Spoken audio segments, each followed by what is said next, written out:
So when did you, like, I'm pretty familiar with how you ended up kind of exiting. You basically got locked up in the feds, and you slowly got more and more disgruntled by the bad treatment that you were getting from the family that you're from and everything. They didn't want to get you a lawyer.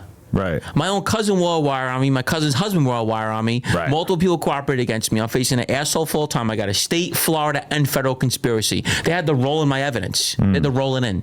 It was a wiretap indictment, 15,000 pages. They rolled it in. And I says, you're not going to, they wouldn't give me a lawyer. And, finally 19 months, I threw in the flag. Right. And had you ever thought that might have been a possibility when you were out on the streets? Absolutely No, it never even crossed your mind? No, not a chance. No. And did you just start to have like an epiphany of like, wow, I've wasted a large percentage of my life on this bullshit. And this whole religion that they were shoving down my throat of being a gangster. I had it on my arm, bro. Right. I got the oath on my arm, bro. I lived and breathed this shit, bro. Yeah. You know what I mean? It was sad, you know what I mean? But I seen my people turn on me, and it was just sad, man. And a federal lawyer, and he told my mother, what happened to all his money? Bro, you're worth $35 million on paper. You're worth $35 million. They had him as net worth. I seen $2 million in cash from this guy. You can't give me $150K for a attorney? Right. You fucking make that in your sock. You got it in your sock drawer. I took it as an insult. I'm shooting guys for this guy in broad daylight. I'm doing crazy shit for this guy. I was right hand man. 19 months in, the feds came to see me. He says, it's your last opportunity. You're going to die in prison. We have you on everything. You're indicted. Da, da, da. You think that was actually your last opportunity? Yeah. Or they were just saying I don't know. They would have kept coming back to you over the years, right? You never know. I don't know. You get mad sometimes because I kept turning them down. Right. I sat up in Rikers in the worst houses. I was with La Brim. I was with all the big guys in Rikers Island. They were all in there in 2015, 2016. When the Bloods and the Hounds had the war, I'm in the middle of it. You ever hear about a killer in New York City known as China Mac? China Mac. I mean, I was with all of them. I know all of them, but I was with Diff, Jada. I was with every hound you could think of, all these crazy nuts. And I'm in the worst houses. And I'm literally like saying, like, I'm fighting with people. I didn't get along with Latin Kings. I didn't like them. I was fighting with them constantly. I had a hit on my head from them. I couldn't go through the hallways because I popped on one of their leaders.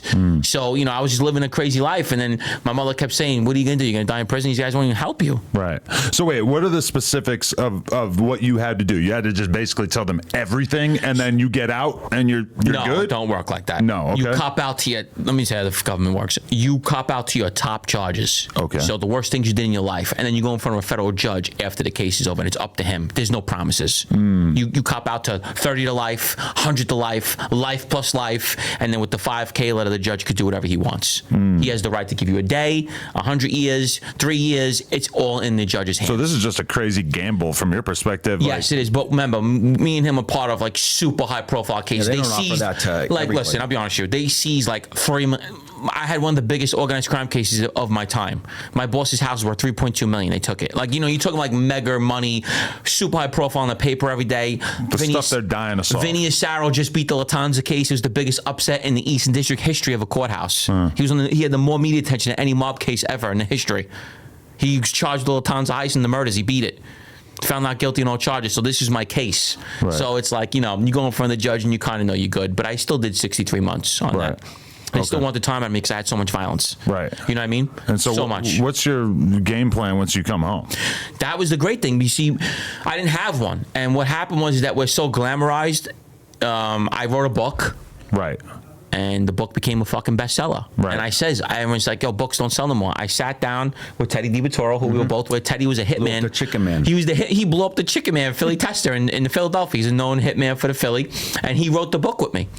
And we sat down, and he's like, books don't sell no more. I came home. I put the book out. I started the podcast called The Johnny and Gene Show. Right. With Johnny Alite. Johnny Alite was a hitman for John Jr. and John Gotti. Well, he's the dude who you had your first Vlad TV appearance with, right? I came on with him, introduced the whole world. Wow, I'm the only modern day guy out here ever, really. That's really out here. Oh, so you are kind of unique in that way. You're the main dude who's out here telling the story. I'm the only modern day guy. Okay. So the book came out. It sold over 15,000 copies, and that was it. I just took off from there, man, and never looked back. Right. And it just blew up, and I just became, really popular and known all over the world, bro. Okay. I get fan mail from Japan, bro. Right. I get fan mail from Japan, bro. Yeah. Everywhere over the country you could think of. Name a country, I get fan mail. Right. And that's how it just became, and the government didn't like it, and they violated me like multiple times over it. And so what did they give you a violation for? Anything they could. They were so mad that I was glamorized. You felt like they felt like you were making the whole thing look kind of goofy? No, that I was making them. No, that I basically was being loved for being a bad guy. Right. Like you're glamorizing what you did to people. You have victims. You have people that are hurt them bad. You're glamorizing. We weren't. We're just telling our story, and people loved it. And they're okay with you doing that when you're 60 years old, but they don't want you doing that when you're fresh out of there, right? There you go. And I was on probation, and they own you. You know what I mean? So that was the problem. And they violated me multiple times. If it wasn't for the judge that I had, I'd be done. Really? I had Judge Block. He's like the best known judge. So they could have violated you and then just thrown you back in and be like, They no, wanted 5 years. Wow. He wouldn't do it. Kept giving me 90 days, 6 months. Right. Wouldn't do it. That's got to be brutal going and doing 90 days after you thought that you were free, right? I did 20-something months in violations. Right. Yeah. Wow. They restarted my probation. It's insane. I just got done in September after doing 8 months in jail. So, okay. That makes sense then. Yeah. All right. Wow. I've been on parole, probation, jail since I'm 18, bro. I got done at 39. They owned me. They owned me for 21 years almost. The system. You know what I mean? So it's like now I'm happy. Now I have a TV show in the works. You know, I met this guy Matt Philippine. He's a great actor. He's Mark Wahlberg stunt double, Eminem stunt double, Jason Statham stunt double. He's in TV shows, and he contacted me 2 years ago, and he goes, "Gene, I'm telling you, your book could be a TV show." Right. I says, "I hear it all the time." Now we're here. It's fucking happening. Right. Yeah, because when I seen that clip of you on Vlad 4 or 5 years ago, you were wearing a suit. I just came out the hole. Straight up, you got the I look shaved crazy. head. You look so like clean cut. Yeah. Yeah, I just came out of jail. I was just out the hole. I was 100. I was sick looking. Yes, you look kind of crazy. traumatized. Yeah, I was. I never did this before in my life. I was a notorious gangster. Now I'm just sitting on Vlad TV. I was all fucked up. You know what I'm saying? You were looking very pale in that clip compared to right now. Yes, yeah. absolutely. Okay. So, you know, everything changed for the good. And, you know, I have so much opportunity. I got reached out again by Netflix. They want me in movies. They love my charisma. They love the way I am. People say I have the it factor. I have talked to actors and friends, and people it clicked, man. Yeah. And, you know, everything went in my favor, should I say. And the government didn't like it. Wow. Crazy. And they came at me hard, bro. So are you holding back on certain opportunities because you don't want to violate again? No, I'm off. I'm clean now. I'm doing everything now. I can do what the fuck I want now. Okay. Yeah, I maxed out. Judge Block said I'm terminating him in 8 months. Wow. When I did 8 months, I terminated. I'm done. Amazing. So, okay, how did you go through this process of deciding that you wanted to do what you had to do? So, like I said, the boss is of our area, Western Mass, is from New York, one of the 5 families, Genovese family. At that time, there was an alignment that was going to get changed in New York. One of the bosses was going to prison for 5 years. He wanted his guy to take over, Artie Nigro, to take his position. They were using a panel at the time. Vincent DeChin was in prison. In prison. Quiet Dom was under indictment. So they were using a panel. This guy, one of the bosses of the that was there, wanted to put Artie there. They didn't want him, and he ends up getting the position because the boss won his, the decision to put him. He ends up becoming the boss of the Western Mass, Connecticut faction of the Genovese family, which makes him our bosses. When that happened, that was the demise of the Genovese family outside of New York. He put us with a guy that was a known informant, John Bologna. We were told by multiple factions, the Patriarcha family, we were told by the Gambino bosses that this guy, John Bologna, was an informant. Well, there was a faction in Western Mass that said that this guy was an informant. He knew he caused havoc in our area. Like I said, we never gave money to New York. Once Artie took over as boss, Al Bruno was who I was very close with. He was the boss of our area, Western Mass. They had us. They were going to take him down because they wanted to orchestrate like a coup and take the money where they could line their own pockets with. So they did all that. They destroyed. They were taking guys away from made guys, big time earners, guys that put in work, multiple murders taken away from him. The guy was an informant. I asked my boss, which then that's when he had me go down, shoot the guy in New York, over a union beef. That's how I ended up getting made into the family. Come to find out that this guy was right. He was an informant. He knew about multiple murder conspiracies that I was involved in, and we get indicted, and it comes out that he wore a wire on me.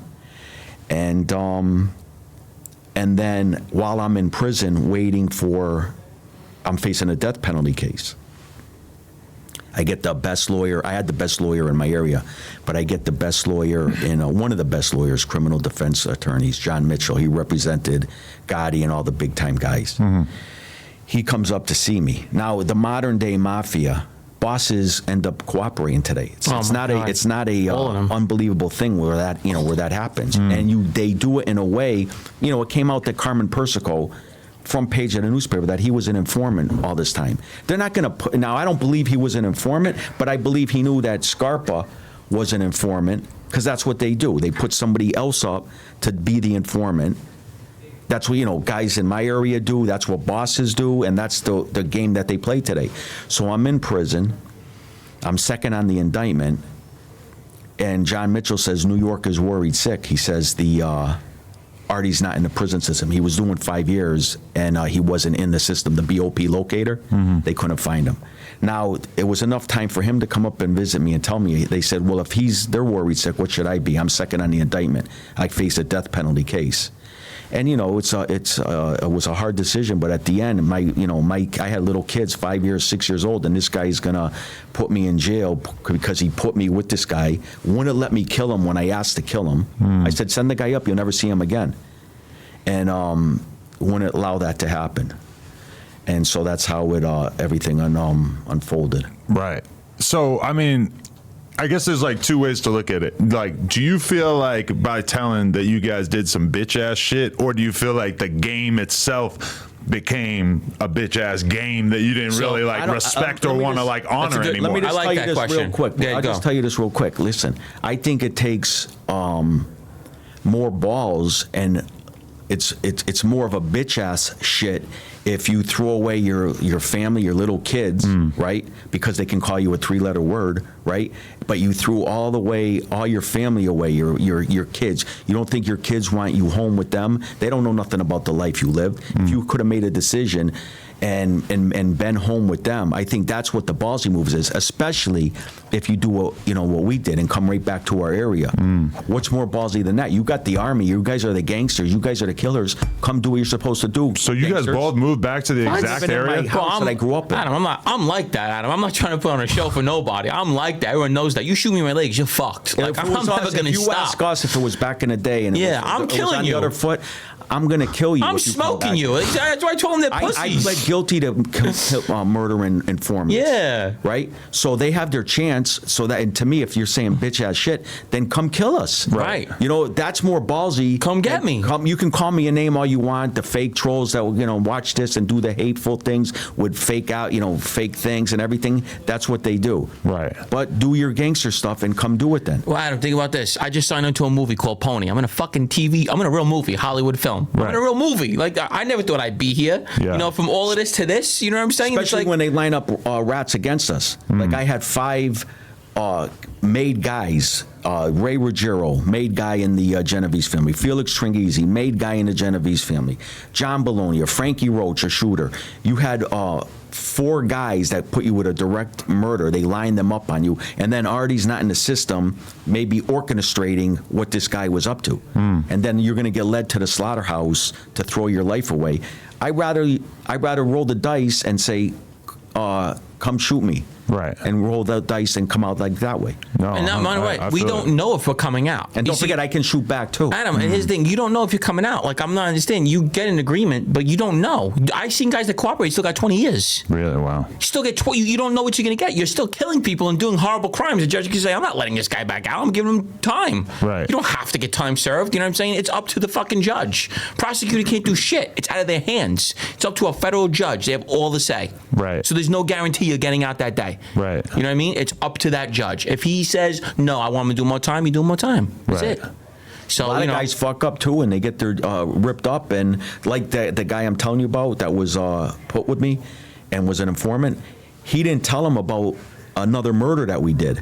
you rat it for no reason. So he got his deal ripped up. He wasn't even going to do 1 day in prison. He ended up dying in prison. Whoa. Just it. because he left one murder out? You left can't the leave murder out. nothing out. Bro, Was that him just being forgetful, or was he trying to This avoid guy, that? you don't know this. This guy was trying to be like, he used to read all those books, Sun Tzu and 48 Laws of Power and Machiavelli, and he thought he was like this genius. And Right. in the king's ear, you become the king. And so he was playing the feds like he was going to tell them enough, and then just in case they gave him some time, then he says, "Oh, I'm older, I forgot about this and that. He had like another thing, a card he could play to get himself out of prison. And also think about this, Sam, and I'm going to hit you with and this. that's the scumbags that guy put us with. Usually the guys that do what we did are the worst guys in the crew. So think about that. You're an earner, and they go kill Crazy Gene. Fuck you, you go. This motherfucker's a psychopath. I never did nothing. This kid's a lunatic. So it's like you have guys that'll still do shit, but it's like usually the guys that do what we do are the worst guys in the crew. Usually the ones that got the worst charges.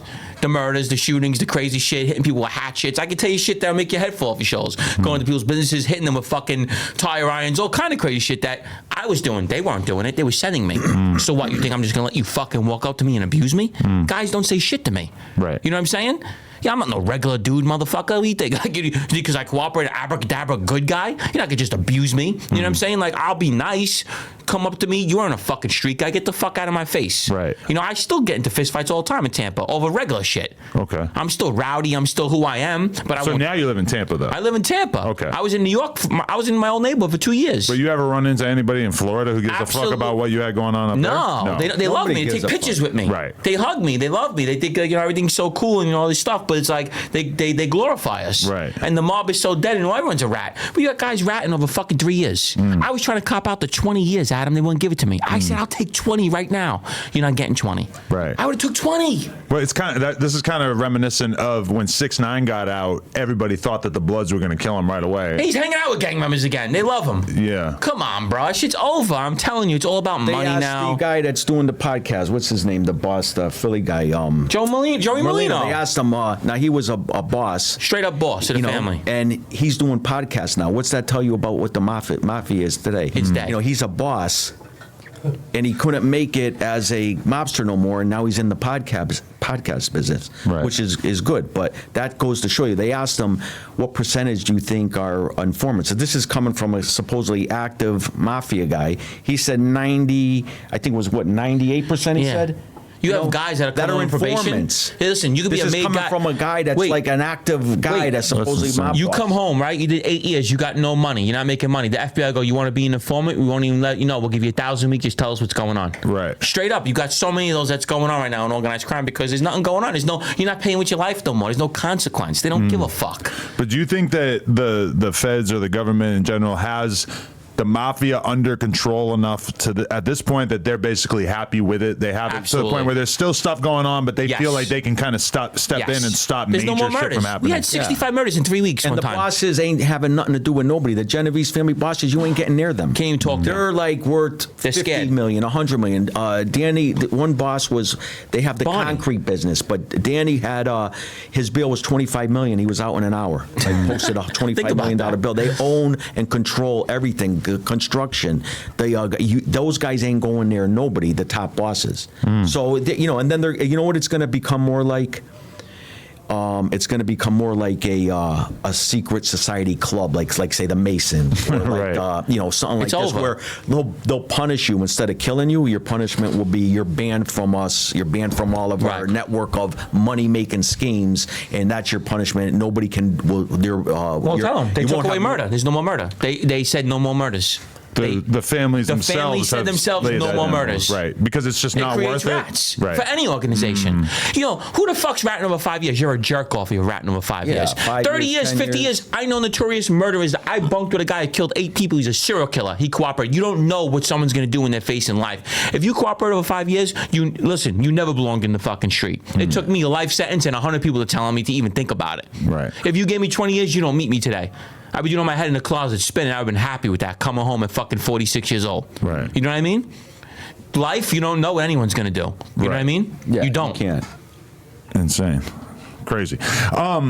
Okay, I just a hypothetical. I went to like a, I don't want to be too specific, but I went to like a sort of black market type event that somebody threw in California recently, and I'm having a conversation with the guy who's running it, and he basically tells me that a gang member showed up that morning before they did the event, and this event happened to be in a neighborhood that essentially was under control of a certain gang or whatever, and they basically told him, you give us money, we make sure that nothing bad happens at this event.